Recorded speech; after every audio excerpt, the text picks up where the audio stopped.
I do, that science is related to all the subjects, all the content areas. We write in science just like they do in language arts. So your principal would value our voice more than your voice? Most definitely. Okay, so when you go in, you say, I'm supposed to let you know what we learned. This is what we learned. What do you think? Well, I don't know if I want to do that. Oh, so you value keeping things the way they are. Am I hearing that correctly? Yes, No, that's what you say to your principal. That's the question. oh, okay. So you value keeping things the way that they are. Well, yeah, I value that. So could you give me some idea of how we're going to move toward socially equitable schools and learn from each other if we stay in our groups? Yeah. Ask the question. Don't argue, just because ultimately it's his or her school. And so what you could do if you find that he or she doesn't value it like you do, so in your department you can say, you know, I learned this and I'd like to try it with you guys. Do it within your sphere of influence. And then maybe there's someone within your sphere of influence who influences someone else who can influence the principal. Maybe you're not the person. You see what I mean? Right. So start with your sphere of influence and begin there. See, one of the things I'm looking at right now, you are just doing this for APS, right? You're not doing this, you're not going over to Fulton County or anything like that? No, we were just asked to come here. A brand new principal, July the 1st. Mm-hmm. You know, our principal right now, who's still principal, you know, invited him to come to this because he needs to see this if we're going to try to implement this at our school.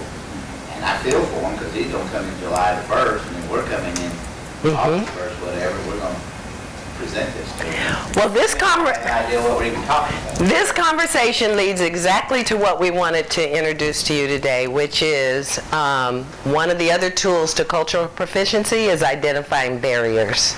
So if you'll turn back to page, 20,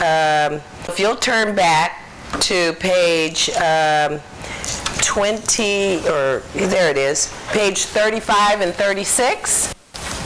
Turn back to that. There are 3 barriers to cultural proficiency. If any, on page 35 and 36. And what you're talking about right now are barriers to what you would like to do. So I would like for you to take a few moments, first of all at your tables, and count off 1, 2, 3, 1, 2, 3. First do that at your table, just within your table group.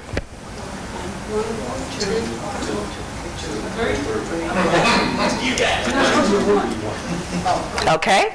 Now, I'd like for you to read all 3 barriers. And then what you're going to do after you have read all 3 barriers, you are going to, whatever number you pulled, you are going to jot down a barrier that's at your school, or if you work at the district office, jot down an example of a barrier in those lines. But first read through all 3 so that you know what all 3 are, and they're very short. Then go back and cite a barrier for the number that you just got.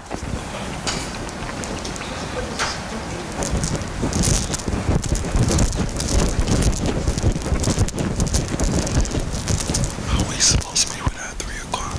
Where is your 3 o'clock? Kayla, I don't know her. Okay, I'll take care of it because he needs one too. But maybe I'll keep these too. I'll find you one.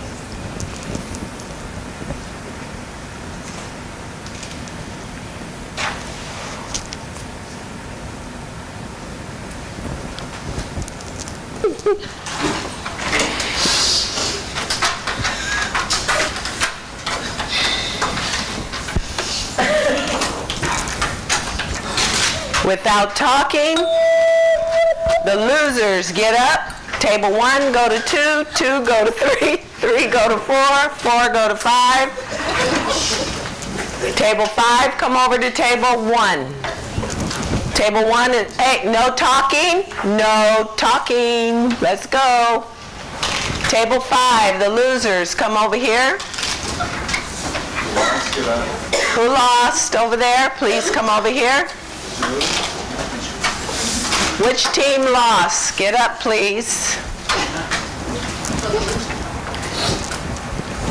Table 5, come over here.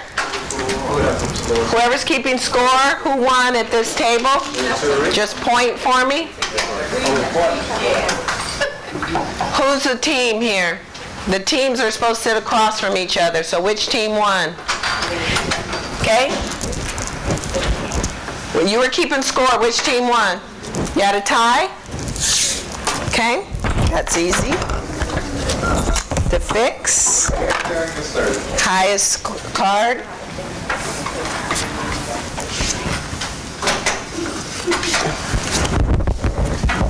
Okay, you guys are the winners.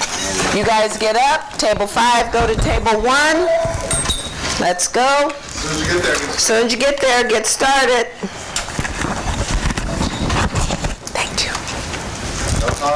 No talking. Also, when you put letters together with alphabets and consonants, it's called a word. You may not write words, you may only write pictures. Pictures and gestures.